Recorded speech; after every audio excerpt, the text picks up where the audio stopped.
আসসালামু আলাইকুম। চতুর্থ সেমিস্টার ডিসি মেশিন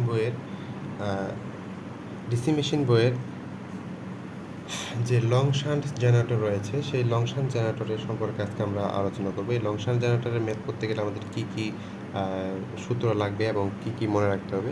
তো লং শান্ট জেনারেটরের ক্ষেত্রে আমরা প্রথমেই সার্কিটটি মনে রাখবো। এটি একটি লং শান্ট জেনারেটরের সার্কিট। তো এইখানে একটি পরিবর্তন হবে, সেটি হচ্ছে কি, লং শান্ট জেনারেটরের ক্ষেত্রে যে জেনারেটরটি থাকবে সেই জেনারেটরের থাকে সিরিজে একটি রেজিস্ট্যান্স যুক্ত হবে।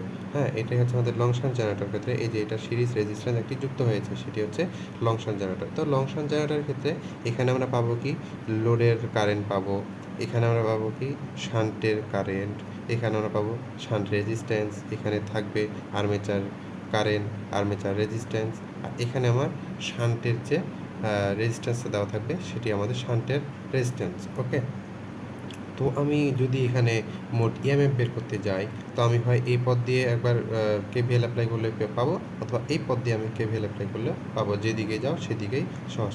তো আমি এখানে কারেন্ট প্রথমে বের করব, আর্মেচার কারেন্ট। অর্থাৎ এখানে তুমি দেখো যে আর্মেচার কারেন্ট যেটা হবে এই পথে, সেটাই কিন্তু আমার সিরিজে যে রেজিস্ট্যান্সটা থাকবে তারও কারেন্ট। এবং এই সিরিজ রেজিস্ট্যান্স পার হওয়ার পরে আমার এইখানে কারেন্টটা বিভক্ত হয়ে দুই ভাগে বিভক্ত হচ্ছে, যেটা হচ্ছে একটা শান্টে যাচ্ছে, একটা লোডে যাচ্ছে।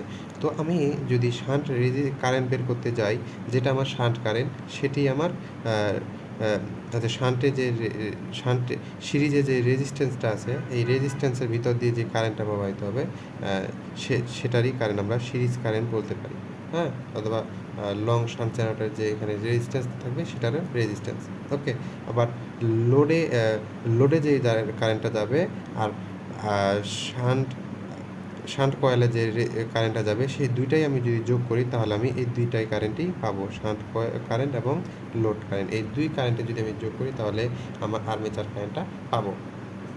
ওকে, আর্মেচার কারেন্ট পেলাম। এখন আমার যদি মোট ইএমএফ বের করতে, মানে ইনডিউস ইএমএফ বের করতে বলে শান্ট জেনারেটর ক্ষেত্রে, সেক্ষেত্রে আমি কীভাবে পাবো, একটা এই পাশে একটা কেভিএল অ্যাপ্লাই করতে পারি, অথবা এই পাশে একটা কেভিএল অ্যাপ্লাই করতে পারি। ওকে, মানে এই পাশে একটা অ্যাপ্লাই করতে পারি বা এই পাশে একটা, এই লুপে একটা ফেলতে পারি।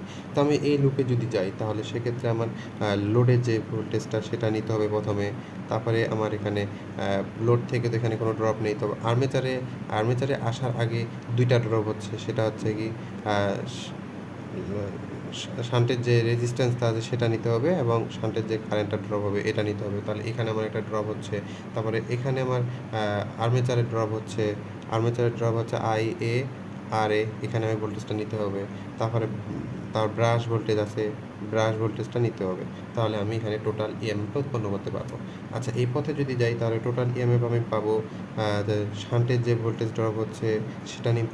তারপরে আমার এই পথ রেজিস্ট্যান্সটা রয়েছে, সেই রেজিস্ট্যান্সে কত ভোল্টেজ ড্রপ হচ্ছে সেটা নেব, এবং আমার আর্মেচারে কত ভোল্টেজ ড্রপ হচ্ছে সেটা নেব।